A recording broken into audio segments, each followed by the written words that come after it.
Boletim ela ele profile para deixar a gadaiada. Rugindo.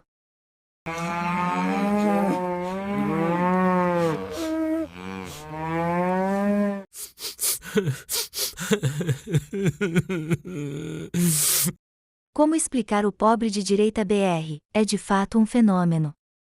O pobre de direita brasileiro é o único no mundo que defende os interesses dos patronos, em detrimento do seu próprio. Toma a luz da tua casa, apague, peço por favor, não use elevador. Tomar banho é bom, mas se puder tomar um banho frio, é muito mais saudável. Ajude o Brasil. Eu também estava preocupado com o rumo do Brasil no governo Bolsonaro e não tinha os 800 mil para enviar para fora. O que me espanta é como os bolsonaristas aceitam qualquer desculpa do Bolsonaro.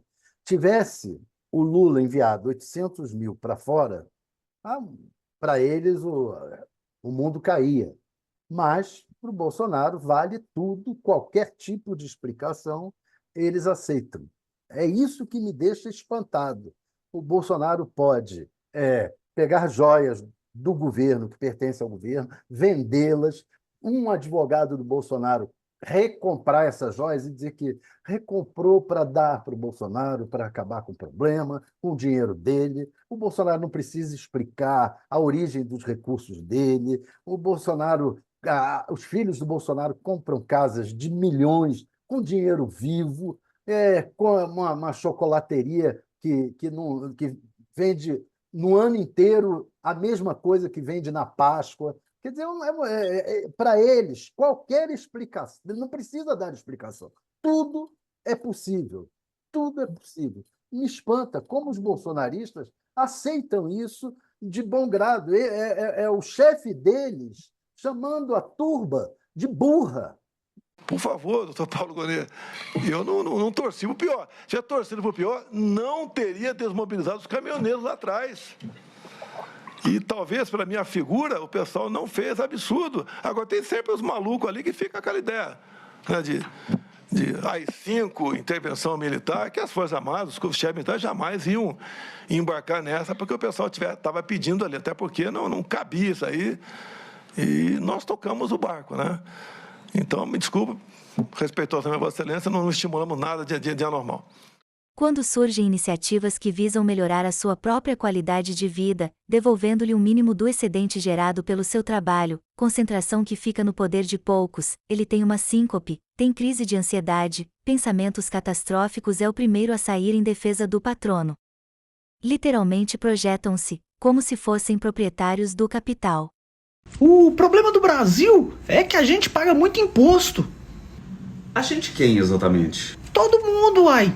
Então, é que não é todo mundo que paga. Uma forma, inclusive, de amenizar o peso do imposto na gente seria cobrando imposto também dos mais ricos. E, de repente, até... Não mexe com meus querubim, não. Ninguém toca nos meus cristalzinhos. Eles não vão pagar nada, não. Mas você que é pobre paga. Eles não podem? Não podem, não. Tira a mão dos meus milionários de estimação. Ninguém toca nos enviados de Elon Musk. Cara, mas você não é rico. Isso não te ajuda em nada. Pelo contrário. Não quero saber. Não vão pagar. Se taxar os ricos, dá até para isentar quem ganha até 5 mil por mês do imposto de renda, por exemplo.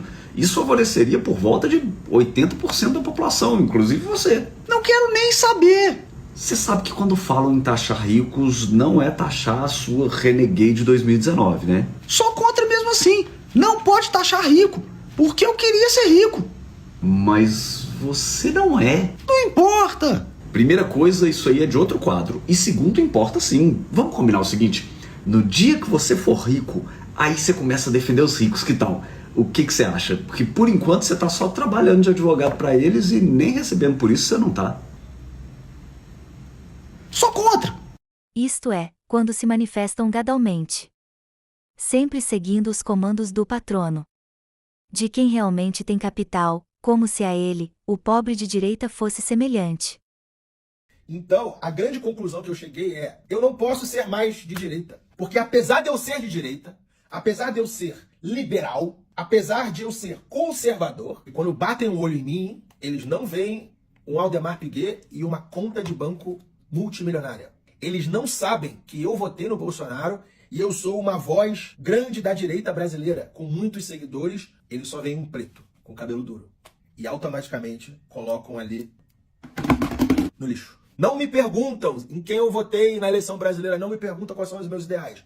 Batem o olho em mim e me colocam nesse lixo de cidadão de segunda classe. Então, o que eu aprendi dando rolê no leste europeu, 6 anos depois do meu primeiro rolê do leste europeu, é, cara, não está legal ser da minha cor nos países de direita. A extrema-direita europeia realmente está com um pé e meio nos ideais daquele pintor austríaco com bigodinho. Os exemplos para a direita do Brasil são Polônia, Hungria, Texas. O que esses lugares têm em comum? Eu não sou bem-vindo nesses lugares. Foda-se que eu tenho um Aldemar Piguet de 200 mil reais no pulso. Foda-se que eu vendi uma empresa por não sei quantos milhões. Foda-se que eu tenho 2 milhões de seguidores. Foda-se que eu tô com roupa de grife e sapato da Prada. Eu não sou bem-vindo nesses lugares. Lugares que são exemplo para a direita. Isso tudo não significa que eu vou fazer o L. Mas eu não posso mais ser identificado como direita, extrema-direita, mais não. Porque se tá assim na Europa, cara, é isso aqui para ficar assim no Brasil, começando por Santa Catarina, que foi o Santa Catarina e Rio Grande do Sul, que foram os 2 lugares que eu sofri racismo no Brasil. E essa despersonalização não é só no contexto de classe. O gado não tem identidade nacional, é totalmente submisso a outras nações, ainda que essas o rejeitem solenemente.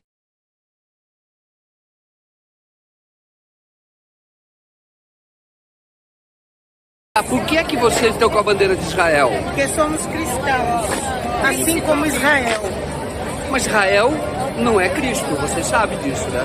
Mas Israel nos representa. Nós não somos socialistas, nós não somos comunistas. E Israel está como nós. E a senhora, por quê? Entre estar a favor de terroristas, nós estamos com Israel. Eles estão, neste momento, simplesmente se rendendo. O gado repete o padrão do patrono, como não tem personalidade nem identidade, reproduz os conceitos do seu próprio opressor, almejando ser o opressor. Diante da possibilidade de ter um mínimo de dignidade diante do seu opressor, ele se revolta, contesta gadalmente ou omite-se com medo de desagradar o rico que o mantém na subalternidade. E essa lógica é reproduzida, na escolha de seus representantes institucionais. Isto é, quando não deixam de fazê-lo, acreditando que estão emancipando-se da lógica do capital, ou seja, a do establishment. O sociólogo, escritor e professor Gessé Souza esmiuçou a lógica do pobre de direita. Numa perspectiva sociocultural, econômica e religiosa, norteando esse fenômeno BR. Que, embora tenha sido evidenciado com a ascensão fascista, mesmo diante de todos os avanços socioeconômicos, sempre esteve no seio da sociedade brasileira. O livro analisa a história e como se deu a composição de classes no Brasil, até os tempos atuais. Enfatizando que a construção ideológica e social desse indivíduo não se dá por um único fator, são várias camadas. Mas o que há em comum entre os sujeitos são alguns sentimentos, como o de ressentimento e inferioridade. Já temos um ótimo estudo sociológico sobre o gado. Talvez futuramente a neurociência explique detalhadamente quais são os processos que ocorrem no cérebro dos bovinos. Quem é o pobre de direita no Brasil? O pobre de direita, ele normalmente, é claro que a extrema-direita tem voto em todos os segmentos, isso é óbvio. O que é importante é a gente perceber qual é o segmento social, né, que é a base, é o suporte para esse tipo de visão de mundo. E quem é suporte dessa visão de mundo é quem ganha entre 2 e 5 salários mínimos, é branco, se está em São Paulo e no Sul, e é negro se está no resto do país e é evangélico, né? Especialmente os negros são evangélicos, embora tenham muitos brancos pobres evangélicos também. Ao mesmo tempo, ele acha tudo muito, muito errado. Ele trabalha 14, 16 horas, ganha 4, 5 mil reais, não consegue manter a família e tal, né? Enfim. E ele diz, quem é o culpado disso? A extrema-direita entra aí. Ela vai canalizar essa raiva, evitar que essa raiva se transforme em indignação, porque a indignação é você conhecer quem é que está ou seja, são sempre os ricos, né? Quem é que está lhe deixando pobre? Mas ninguém contou, então essa raiva está solta.